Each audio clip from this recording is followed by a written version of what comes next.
Hi hello ನಮಸ್ತೆ ಕ್ಷೇನ್ಫೋ ಕನ್ನಡಕ್ಕೆ ಸ್ವಾಗತ. ಈ ದಿನ ನಾನು ಕಾಲೇಜಿನಿಂದ ಡ್ಯೂಟಿ ಎಲ್ಲ ಮುಗಿಸಿ ಹೊರಟಿರುವಂಥದ್ದು ಕಟೀಲಿನಲ್ಲಿ ನಮಗೆ ತ್ರಿಜನ್ಮ ಮೋಕ್ಷ ಅನ್ನುವಂಥ ಪ್ರಸಂಗ ಇತ್ತು. ಹಾಗಾಗಿ ಬೆಳ್ತಂಗಡಿಯಲ್ಲಿ ಬಂದು ಒಂದು ಮೊಬೈಲ್ ಶಾಪಿಗೆಲ್ಲ ಹೋದೆ, ಸ್ವಲ್ಪ ಸ್ಕ್ರೀನ್ ಗಾರ್ಡ್ಸ್ ಎಲ್ಲ ಹಾಕ್ಲಿಕ್ಕಿತ್ತು, ಅದಕ್ಕೋಸ್ಕರ.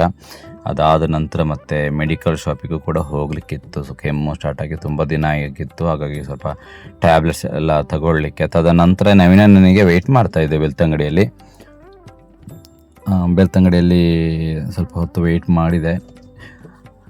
ಅದರ ನಡುವೆ ನಾನು ಮೆಡಿಕಲಿಗೆಲ್ಲ ಹೋಗಿ ಬಂದಿರುವಂಥದ್ದು. ಸೊ ಮೆಡಿಕಲಿಗೆಲ್ಲ ಹೋಗಿ ಬಂದಾದ ನಂತರ ನವೀನನ್ನ ಬಂದರು. ಮತ್ತು ಮತ್ತು ನಾನು ನೇರವಾಗಿ ಸಂಜೆ 4:15 ಏನೋ ಬೆಳ್ತಂಗಡಿಯಿಂದ ಹೊರಟಿದ್ದೇನೆ. ಇದನ್ನು ನಾನು ಮನೆಗೆ ಹೋಗಲಿಲ್ಲ, ಯಾಕೆಂತ ಹೇಳಿದರೆ ಆರಂಭದಲ್ಲಿ ಜಯ ವಿಜಯ ರವೇಶ್ ಇರೋದ್ರಿಂದ ಬೆಳ್ತಂಗಡಿಯಿಂದಲೇ ಮನೆಗೆ ಹೋಗಿ ಬಂದರೆ ಲೇಟ್ ಆಗುತ್ತೆ ಅಂತ ಹೇಳಿ, ಅಂದರೆ ಬೆಳ್ತಂಗಡಿಯಿಂದ ನಮ್ಮ ಚಾರ್ಮಾಡಿಗೆ ಒಂದು ಹತ್ರ ಒಂದು 40 ಮಿನಿಟ್ಸ್ ಎಲ್ಲ ಬೇಕಾಗುತ್ತೆ. ಹಾಗಾಗಿ ಕಾಲೇಜಿಂದಲೇ ನಾನು ಮತ್ತು ನವೀನನ್ನ ಕಟೀಲಿಗೆ ಹೊರಟಿರುವಂಥದ್ದು. ಸೊ ಹೀಗಾಗಿ ಕಟೀಲಿಗೆ ಹೋಗಿ ಅಲ್ಲಿ ತ್ರಿಜನ್ಮ ಮೋಕ್ಷ ಜಯ ವಿಜಯ ರವೇಶವನ್ನು ಮಾಡಬೇಕಿತ್ತು. ಸೊ ಸಂಜೆ ಮಳೆ ಏನಷ್ಟು ಇರಲಿಲ್ಲ. ಬೆಳ್ತಂಗಡಿ ಗುರಾಣಿಕೆರೆ ಮಾರ್ಗವಾಗಿ ಗುರಾಣಿಕೆರೆಯಿಂದಾಗಿ ಹೋಗಿರುವಂಥದ್ದು ಕಟೀಲಿಗೆ. ಸೊ ಸಂಜೆ ಹೊತ್ತು ಅಷ್ಟೇನು ವೆಹಿಕಲ್ಸ್ ಕೂಡ ಇರಲಿಲ್ಲ. ಬೇಗ 4 ಗಂಟೆಯಲ್ಲಿ ಮತ್ತೊಂದು 5 ನಂತರ ಎಲ್ಲ ಆದರೆ ಫುಲ್ ಗಾಡಿ ಇರುತ್ತೆ. ಸೊ ಮತ್ತು ನನ್ನ ಬೈಕಲ್ಲಿ ಪೆಟ್ರೋಲ್ ಕೂಡ ಸ್ವಲ್ಪ ಕಡಿಮೆ ಇತ್ತು, ಹಾಗಾಗಿ ಪಂಪಿಗೆಲ್ಲ ಹೋಗಿ ಪೆಟ್ರೋಲೆಲ್ಲ ಹಾಕಿಸಿ ಮತ್ತು ಅಲ್ಲಿಂದ ಹೊರಟಿರುವಂಥದ್ದು. ಇನ್ನು ಯಕ್ಷಗಾನಕ್ಕೆ ಇವತ್ತು ಮಂಗಳವಾರ, ಅಂದರೆ ಈ ವಿಡಿಯೋ ಅಪ್ಲೋಡ್ ಮಾಡ್ತಾ ಇರುವಂಥದ್ದು ಮಂಗಳವಾರ 19 ತಾರೀಕು. ಇನ್ನು ಒಂದು ವಾರ 26ನೇ ತಾರೀಕಿಗೆ ಬರುವ ಮಂಗಳವಾರ ಕಡೆಯ ಸೇವೆ ಕಟೀಲಲ್ಲಿ ನಡೀತದೆ. ಎಲ್ಲರೂ ಬನ್ನಿ. ನಾನು ಆಲ್ರೆಡಿ ವಿಡಿಯೋ ಹಾಕಿದ್ದೇನೆ, ಯಾರೆಲ್ಲ ವಿಡಿಯೋ ನೋಡ್ತಾ ಇದ್ದೀರಿ ಎಲ್ಲರೂ ಬನ್ನಿ. 10ನೇ ಅಂದರೆ ಲಾಸ್ಟ್ ಯಕ್ಷಗಾನಕ್ಕೆ. ಸೊ ಹೀಗೆ ನಾವು ಕಟೀಲಿಗೆ ಬೇಗ ಹೋಗಬೇಕಿತ್ತು. ಬಟ್ ದಾರಿ ಮಧ್ಯೆ ಏನಾಯಿತು ಕೇಳಿದರೆ, ಮಳೆ ಅನ್ನುವಂಥದ್ದು ಸಿಕ್ಕಿತು ನಮಗೆ. ಹಾಗಾಗಿ ರೈನ್ ಕೋಟ್ ಎಲ್ಲ ಹಾಕಬೇಕಲ್ಲ ಅಂತ ಹೇಳಿ ಒಂದು ಕಡೆ ಬೈಕನ್ನು ನಿಲ್ಲಿಸಿ ನಾನು ಮತ್ತು ನವೀನನ್ನ ರೈನ್ ಕೋಟನ್ನು ಕೂಡ ಹಾಕಿದ್ದೇವೆ. ಅಷ್ಟೇನು ಬೆಳ್ತಂಗಡಿಯಿಂದ ಹೋಗುವಾಗ ಅಷ್ಟೇನು ರೈನ್ ಇರಲಿಲ್ಲ. ನಮ್ಮ ನೋಡಿ ವೇಣೂರೆಲ್ಲ ದಾಟುವಾಗ ಅಷ್ಟೇನು ಮಳೆ ಏನು ಬರ್ತಾ ಇರಲಿಲ್ಲ, ಹನಿ ಮಳೆ ಅನ್ನುವಂಥದ್ದಿತ್ತು.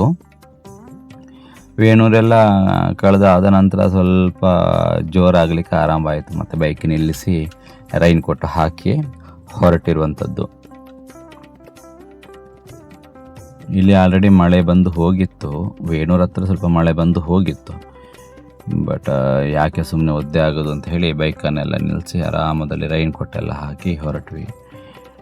ನಮ್ಮದೆಲ್ಲ ಕಾಸ್ಟ್ಲಿ ರೈನ್ ಕೋಟ್ ಅಲ್ಲ ಆಯಿತಾ, ಪ್ಲಾಸ್ಟಿಕ್ಕಿದ್ದು, ಬಟ್ ಚೆನ್ನಾಗಿ ಬರುತ್ತೆ ರೈನ್ ಕೋಟು. ಅಂದರೆ ನೋಡಿ, ಪ್ಲಾಸ್ಟಿಕ್ಕಿದ್ದು ಕೋಟ್ ಬರುತ್ತೆ, ಪ್ಲಾಸ್ಟಿಕ್ಕಿದ್ದು ಪ್ಯಾಂಟ್ ಬರುತ್ತೆ, ಸಾಕಷ್ಟೇ.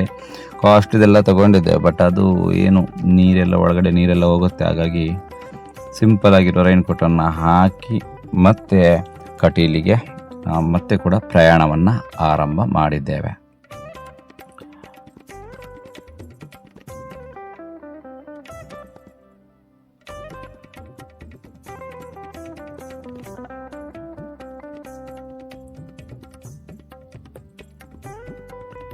ಒಂಥರ ಜಾಕೆಟ್ ಹಾಕಿ ನಂತರ ಮತ್ತೆ ಕೋಟನ್ನೆಲ್ಲ ಹಾಕಿ ಹೊರಟಿರುವಂಥದ್ದು. ಸೊ ಹಾಗೆ ಅಲ್ಲಿಂದ ಕೋಟೆಲ್ಲ ಹಾಕಿ ಹೊರಟು ಫೈನಲಿಯಾಗಿ ನಾವು ಅಲ್ಲಿಂದ ಹೊರಟು ಕಟೀಲಿಗೆ ರೀಚ್ ಆದೆ. ಕಟೀಲಿಗೆ ಮತ್ತೆ ನನಗೆ ಅಲ್ಲಿಂದ ವೀಡಿಯೋ ಮಾಡಲಿಕ್ಕೆ ಆಗಲಿಲ್ಲ, ಅಂದರೆ ಮೂಡಬಿದ್ರೆದೆಲ್ಲ ವೀಡಿಯೋ ಮಾಡಲಿಕ್ಕೆ ಆಗಲಿಲ್ಲ, ಮಳೆ ಇತ್ತಲ್ಲ, ಹಾಗಾಗಿ. ಸೊ ನಾವು ಅಂತೂ ಕಟೀಲಿಗೆ ರೀಚ್ ಆಗಿ ಕಟೀಲಲ್ಲಿ ನೋಡಿ ಕಟೀಲಿಗೆ ಬಂದೆ. ಸಾನ್ನಿಧ್ಯದ ಹತ್ತಿರ ಪೆಟ್ರೋಲ್ ಪಂಪ್ ಬಳಿ ಹತ್ತಿರ ಸಾನ್ನಿಧ್ಯ ಅಂತ ಹೇಳಿರ್ತದಲ್ಲ, ಅಲ್ಲಿ ನಮಗೆ ಯಕ್ಷಗಾನ ಇರುವಂಥ. ನಾವು ಬರುವಾಗಲೇ ಮಕ್ಕಳೆಲ್ಲ ಪೂರ್ವರಂಗದ್ದು ಮುಖ್ಯಶ್ರೀ ವೇಷ ಅಥವಾ ಎಲ್ಲ ವೇಷಕ್ಕೆ ಆಲ್ಮೋಸ್ಟ್ ಎಲ್ಲ ಕೂತಿದ್ರು. ಸೊ ನಾವು ಬಂದು ಸ್ವಲ್ಪ ಏನು ಶೌಕ್ಯಲ್ಲೆಲ್ಲ ಸುತ್ತಾಡಿ ಒಂದು ಸಂಜೆ ಕಾಲೇಜಿಂದ ಹೋಗಿರುವಂಥದ್ದೆಲ್ಲ ಹಸಿವಾಗ್ತಾಯಿತ್ತು. ಒಂದು ಟೀ ಎಲ್ಲ ಇತ್ತು, ಹಾಗಾಗಿ ಟೀಯನ್ನೆಲ್ಲ ಕುಡ್ದಾಯಿತು. ಟೀಯನ್ನೆಲ್ಲ ಸ್ವಲ್ಪ ಕುಡಿದು ಮತ್ತು ಅಲ್ಲಿ ನಮ್ಮ ಯಕ್ಷಗಾನದ ಲಕ್ಷ್ಮಣಣ್ಣ, ಮೋನಪ್ಪಣ್ಣ, ವಸಂತಣ್ಣ ಮತ್ತು ಅಲ್ಲೆಲ್ಲ ನಮ್ಮವರೆಲ್ಲ ಇದ್ದರು. ಸ್ವಲ್ಪ ಅವರೊಟ್ಟಿಗೆ ಹರಟೆ ಹೊಡೆದು ಮಾತಾಡಿ ಮತ್ತು ಲೊಕೇಶನ್ ಆಟ ಆಗುವಂತಹ ಲೊಕೇಶನನ್ನು ನೋಡಿ, ಈಗ ತೋರಿಸ್ತೇನೆ ನಾನು. ಲೊಕೇಶನನ್ನು ನೋಡಿ, ದೇವರೆಲ್ಲ ಇಲ್ಲಿರುವಂಥದ್ದು ಚೌಕಿಯಲ್ಲಿ ಸಾನ್ನಿಧ್ಯ ಹಾಲಲ್ಲಿ, ಅದು ಪೆಟ್ರೋಲ್ ಬಂಪ್ ಹತ್ತಿರ ಇರುವಂಥದ್ದು ಹಾಲು. ಸೊ ಹಾಗೆ ಚಹಾ ಕುಡ್ಕೊಂಡು ಸ್ವಲ್ಪ ಹೊರಗಡೆ ಬಂದೆ. ಹೊರಗಡೆ ಬರುವಾಗ ಹೊರಗಡೆ ಎಲ್ಲ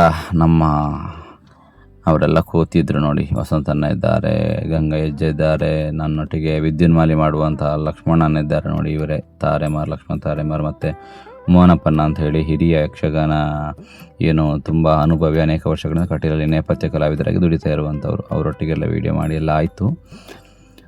ಮಾಡಿ ನೋಡಿ, ಇದು ಲೊಕೇಶನನ್ನು ತೋರಿಸಿದ್ದೇನೆ ನೋಡಿ. ಇಲ್ಲಿ ಯಕ್ಷಗಾನ ಆಗಿರುವಂಥದ್ದು.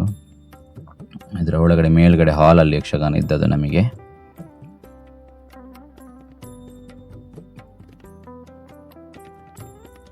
ಸಾನ್ನಿಧ್ಯ ಅಂತ ಹೇಳಿ ಒಂದು ಹಾಲು, ಅಲ್ಲಿ ಯಕ್ಷಗಾನ ಇತ್ತು. ಸೊ ಹಾಗೆ ಮತ್ತೆ ನನ್ನ ವೇಷಕ್ಕೆ ರೆಡಿ ಆಗಬೇಕಿತ್ತು. ಇಮಿಡಿಯೇಟ್ಲಿ ಹೋಗಿ ಯಾರ ಬೇಟಿಕೆಗೆ ವೇಷಕ್ಕೆಲ್ಲ ರೆಡಿಯಾಗಿ ನನ್ನ ವೇಷ ಕೂಡ ಆಯಿತು. ವೇಷ ಎಲ್ಲ ರೆಡಿಯಾಗಿ ಹೋಗಲಿಕ್ಕೆ ರೆಡಿ ಆಗ್ತಾ ಇದ್ದೆವು.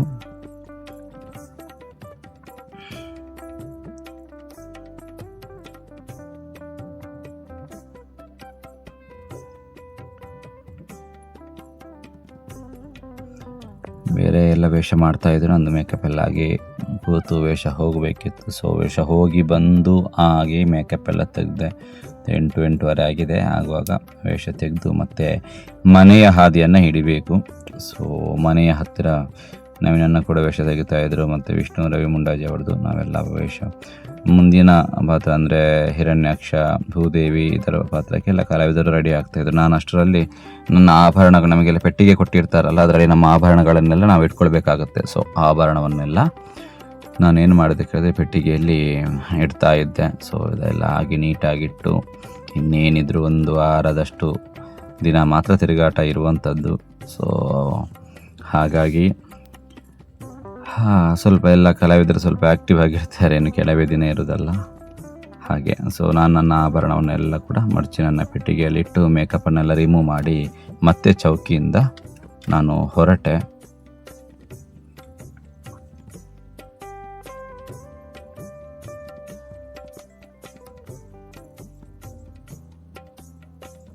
ಜೋರು ಹಸಿವು ಬೇರೆ ಆಗಿತ್ತು. ಸೊ ಮೇಕಪ್ಪನ್ನು ತೆಗೆದು ಊಟದ ವ್ಯವಸ್ಥೆ ಎಲ್ಲ ರೆಡಿ ಇತ್ತು. ಹೇಗೆ ನನಗೆ ಚಾರ್ಮಡಿಗೆ ಬರಲಿಕ್ಕೆ ಕಟೀಲಿಂದ ಹತ್ರ 1.25 ಗಂಟೆ ಬೇಕಾಗುತ್ತೆ. 70-80 ಕಿಲೋಮೀಟರ್ಸ್ ಎಲ್ಲ ಇದೆಯಲ್ಲ. ಊಟ ಮಾಡಿ ಹೊರಡೋಣ ಅಂತ ಹೇಳಿ ನವೀನನ ಹತ್ರ ಹೇಳಿ ಮತ್ತೆ ಅಲ್ಲಿಂದ ಊಟ ಎಲ್ಲ ಮಾಡಿ ಮತ್ತೆ ಹೊರಟಿರುವಂಥದ್ದು.